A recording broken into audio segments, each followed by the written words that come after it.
والفرقان الحميد وما خلقت الجن والانس الا ليعبدون. سب سے پہلے میں اللہ تعالیٰ کے احسان کا بہت شکر گزار ہوں. برسوں سے بلکہ بچپن سے ہی شوق تھا، جیسے کہ جناب منیر صاحب نے فرمایا کہ وہ میرا ساتھی ہے. ہم نے اکٹھے تعلیم حاصل کی. تب سے مجھے بہت شوق تھا میں اس علاقے کو دیکھوں، مگر آج مجھے اللہ تعالیٰ نے یہ سعادت بخشی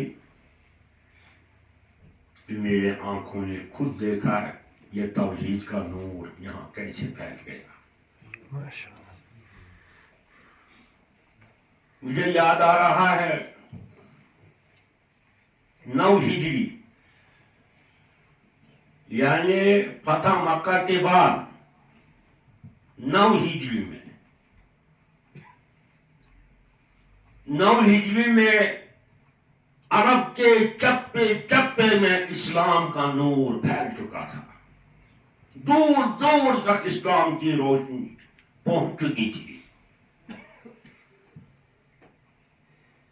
تو اسی وقت ایک اہم معاملہ ہوا یہ قیصر روم نے جزیرت العرب کے سرحد پر حملے کی تیاری کی، اور یہ اس وقت بہت چیلنج تھا کیونکہ قیصر روم اس وقت سپر پاور تھا. یہ 2 طاقت ہے دنیا میں اس وقت، ایک ایران اور دوسرا روم. یہ آپس میں لڑتے رہتے تھے. حتیٰ کہ روم کی اتنی اہمیت کہ روم کے نام پر ہمارے قرآن نے ایک سورہ دی ہے، سورۃ الروم. تو 9 ہجری فتح مکہ ہو چکا تھا. اصحاب مصطفیٰ کے دل نور اسلام سے منور ہو چکے تھے. تو قیصر روم نے جزیرت العرب پر حملہ کیا. فوراً مدینہ میں خبر پھیل گئی کہ قیصر روم اسلام کی شمع کو بجھانا چاہتا ہے. کثیر تعداد فوج لشکر تیر و تفنگ کے ساتھ سرحد پر جمع ہو رہا ہے. اس وقت جب اللہ کے رسول کو معلوم ہو گیا صلی اللہ علیہ وسلم، انہوں نے اپنے اصحاب سے فرمایا تیار ہو جا. یہ قیصر روم جو ہے وہ اسلام کے نور، اسلام کے شمع کو بجھانا چاہتا ہے، لیکن اللہ کے مدد سے ہم اس کی کوشش کامیاب نہیں ہونے دی. بہرحال اللہ کے رسول نے تمام صحابہ کو جمع کیا صلی اللہ علیہ وسلم، ہو جا تیار. بہرحال فوج تیار ہو گئی. اس لشکر میں قریب تمام صحابہ تھے. اس میں ایک تاریخی بیان کے مطابق کہا جاتا ہے کہ 30,000 اسلامی فوج تھی اور قیصر روم کی آرمی 2 لاکھ تھی. یہ کوئی مقابلہ ہی نہیں تھا. تو میں عرض کروں، اللہ کے پیغمبر نے صلی اللہ علیہ وسلم اپنے صحابہ سے پوچھا کیا ہے آپ کا خیال؟ تمام صحابہ نے عرض کیا کیا بلا یا رسول اللہ،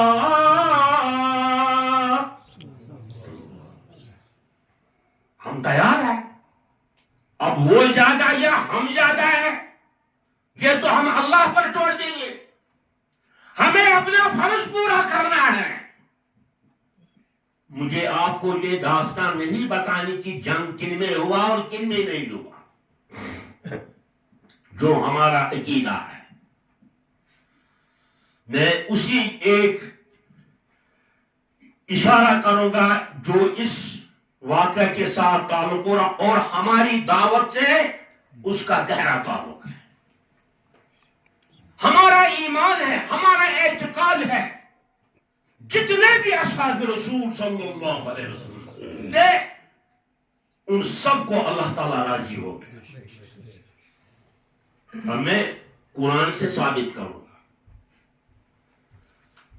سب سے پہلے میں آپ کو بتاتا ہوں ایک مثال۔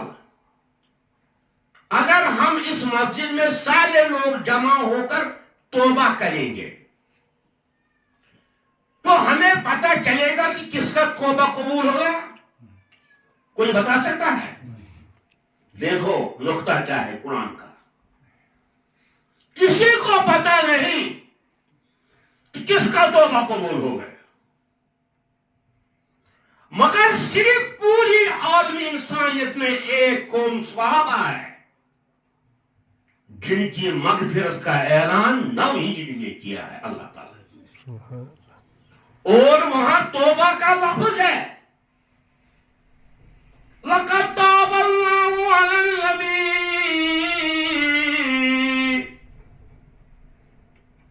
اے پیغمبر صلی اللہ علیہ وسلم آپ کے ساتھ جو صحابہ کے 30,000 میں نے ان کے معافی کا اعلان کیا 9 ہجری میں۔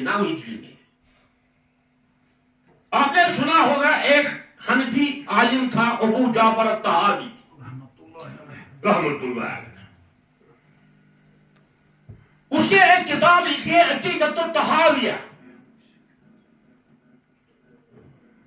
اس میں وہ اپنا عقیدہ بیان کر رہا ہے کہ میرا عقیدہ کیا ہے، تو اس نے فرمایا لا يحب علیا الا مومن، یہ بخاری کی حدیث ہے، جو علی سے محبت کرے وہ مومن ہے، یہ بخاری کی حدیث ہے، جو حضرت علی سے بغض رکھے وہ منافق ہے۔ لیکن مجھے الطاف حسین خائی کا ایک بند یاد آ گیا ہے، کرنے ایک ہی مشعل کے بو بکر عمر عثمان علی، ہے کرنے ایک ہی مشعل نور، یہ ایک ہی نور کے 4 کرنے ہیں،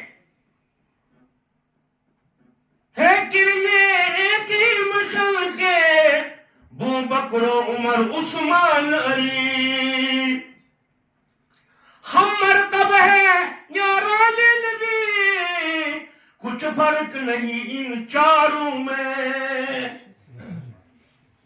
کچھ فرق نہیں، یہی تو ہماری دعوت ہے۔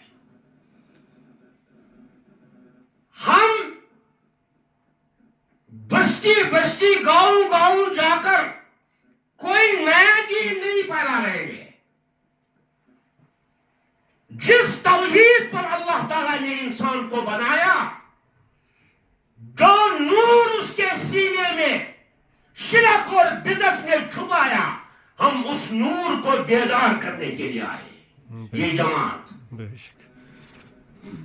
ایک وقت میں نے سنا بچپن میں کہ مولانا انور صاحب بھی یہاں سے آئے ہوں گے، 100 سال ہو گیا،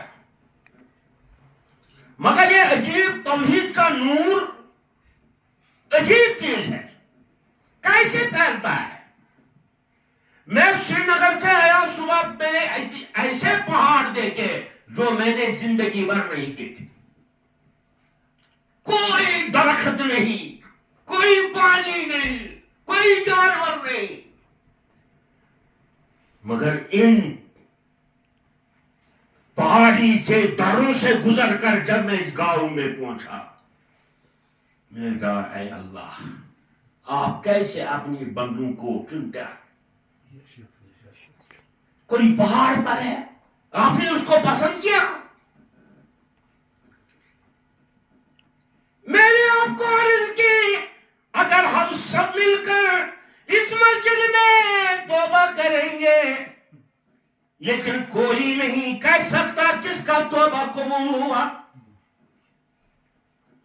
صرف قرآن مجید میں ایک مخلوق ہے، اصحاب النبی، اللہ کے رسول کے صحابہ۔ کھولو سورہ توبہ اور پڑھو، اے نبی آپ کو بھی معافی، آپ کے صحابہ کو بھی معافی، قرآن نے اعلان کیا ہے، اور آج تک کسی کے توبہ کا اعلان نہیں کیا قرآن نے۔ دوسری بات، ہم کہتے ہیں ہم وہی اسلام سمجھتے ہیں جو صحابہ نے سمجھا، حضرت عبداللہ بن مسعود، حضرت ابی بن کعب، حضرت معاذ بن جبل، حضرت ابو الدرداء، سب سے اہم ترین فقیہ تھا حضرت عبداللہ بن مسعود رضی اللہ عنہ۔ دوسری بات، اگر ہم سب مل کر نماز پڑھیں گے مسجد میں، آپ بتا سکتے ہیں کس نے سجدے میں کیا مانگا؟ کوئی بتا سکتے ہیں؟ اگر 100 لوگ مسجد میں ہوں گے، سجدے میں جائیں گے 100 لوگ، تو دوسرے لوگوں کو پتا چلے گا کہ اس نے سجدے میں کیا مانگا؟ دوسرے کو پتا چلے گا اللہ تعالیٰ کے بغیر؟ مگر یہ صحابہ ایسے ہیں، اللہ تعالیٰ نے قرآن میں فرمایا اے میرے پیارے پیغمبر صلی اللہ علیہ وسلم، آپ کے جو یہ صحابہ ہیں نا، جب یہ سجدے میں جاتا ہوں، آپ کو جب یہ سجدے میں جاتے ہیں آپ کو پتا ہے کہ یہ کیا مانتے ہیں؟ دلوں کا حال۔ تراہم رکعن سجدن،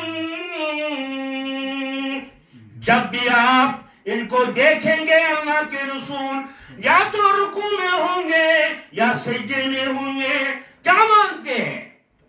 یبتغون فضلا من اللہ ورضوانا، یہ اللہ تعالیٰ کا فضل تلاش کر رہے ہیں۔ یہ سری بات سجدے میں جو مانگتے ہیں، اور اس سر کو بھی اللہ تعالیٰ نے اپنے صحابہ پیغمبر کو باخبر کیا ان کے دل میں کیا ہے۔ اسی کو کہتے ہیں منہج صحابہ۔ پھر یہ جو ابو جعفر الطحاوی رحمت اللہ علیہ، اس کے سامنے بخاری کی حدیث آئی، کل مولود یولد علی الفطرہ، ہر بچہ فطرت پر پیدا ہوتا، فابواہ، ہر بچہ فطرت پر پیدا ہوتا ہے، یعنی بچہ کوئی مذہب لے کر نہیں آتا، فطرت صاف سفید کاغذ، فابواہ، اللہ کے پیغمبر نے فرمایا جس گھر میں وہ بچہ پیدا ہوگا جو مذہب ماں باپ کا ہوگا وہ بچے کو بھی قبول کروائے گا۔ فابواہ، اس کا ماں باپ یحودانی، اگر یہودی ہے تو بچے کو بھی یہودی بنائے گا، اور نصرانی، اگر نصرانی ہے تو بچے کو بھی نصرانی بنائے گا، اور مجوسانی ہے، اگر مجوس نار پر 7 برس ہے تو بچہ بھی۔ اس کے بعد ابو جعفر الطحاوی نے اس حدیث پر غور کیا، سوچ سوچ کر ابو جعفر نے کہا ہاں، اللہ کے نبی نے فرمایا اس کو بنائے گا یہودی ماں باپ، نصرانی بھی بنائے گا ماں باپ، مجوسی بھی بنائے گا، مگر یہ نہیں فرمایا کہ مسلمان بھی بنائے گا ماں باپ. یہ کیوں نہیں فرمایا؟ ابو جعفر اسی مسئلے پر الجھ گیا. تو ہونا چاہیے تھا حدیث اس طرح ہونی چاہے، بچہ فطرت پر پیدا ہوتا ہے، نہ حنفی نہ شافعی نہ مالکی نہ احمدی، کچھ بھی نہیں، کوئی مذہب نہیں اس کے پاس. جس گھر اور جس معاشرے میں وہ رہتا ہے وہی مذہب قبول کرتا ہے. ابو جعفر سوچتا ہے کہ اللہ تعالیٰ کے پیغمبر نے آخر یہ کیوں نہیں فرمایا جو سلیمانی، اگر مسلمان گھر میں پیدا ہوگا تو اگر باپ مسلمان ہو تو بیٹا بھی مسلمان بنے گا. یہ بات حدیث میں ہے ہی نہیں. یہ بات ابو جعفر طحاوی نے کہا میں یہ سمجھ رہا ہوں جو یہ بچہ تمہارے گھر میں آ گیا یہ مسلمان آیا ہے، اب اس کے بعد یہ یہود بنے گا یا نصرانی بنے گا یا مجوسی بنے گا اس کے ماں باپ کے مذہب پر، ورنہ اصل میں یہ مسلمان ہے. کل مولود یولد علی الفطرہ، ہر بچہ فطرت پر پیدا ہوتا ہے. وہ ہے فطرت توحید. اسی توحید کے دعوت میں ہم جاتے ہیں گاؤں گاؤں، شہر شہر. اب یہ دعوت بہت وسیع ہو گئی، مسجدوں کا جال بچھ گیا، لوگوں کے ذہن میں یہ دعوت آئی. یہ کوئی نیا اسلام نہیں ہے. ہماری دو اہم اصول ہیں ہمارے، ایک ہاتھ میں کتاب اللہ، دوسرے ہاتھ میں سنت النبی صلی اللہ علیہ وسلم. کیونکہ اصل انسان فطرت پر پیدا ہوتا ہے. اسی لیے اللہ تعالیٰ نے فرمایا میں نے انسان کو پیدا کیا کھیلنے کے لیے نہیں، نوکری کرنے کے لیے نہیں، مال کمانے کے لیے نہیں، شرک و بدعت کرنے کے لیے نہیں. ما خلقت الجن والانس الا لیعبدون. میں نے انسان کو اس لیے پیدا کیا میری حاکمیت کو تسلیم کر. ہر ذرے پر میری حکومت ہے، میں کار کر سکتا ہوں، پوری عالم کو نیست نابود کر سکتا ہوں ایک لازم. تو ہم کشمیری میں کہتے ہیں اگر آنکھوں سے دور ہو تو دل میں یاد ہے تو وہی محبت ہے. اگر ہم آپ سے 150 کلومیٹر دور ہیں آنکھوں سے، مگر دل ہمارے آپ کے ساتھ ہے انشاءاللہ. بہت اللہ تعالیٰ آپ کو اجر عظیم دے. اس دور دراز گاؤں میں آپ نے شمع جلایا. اے اللہ یہاں اس بستی کے تمام مومنوں کو ایمان تازہ کر اور ان کو ہدایت فرما، ہمیں بھی ہدایت فرما. ربنا تقبل منا انک انت السمیع. جزاک اللہ.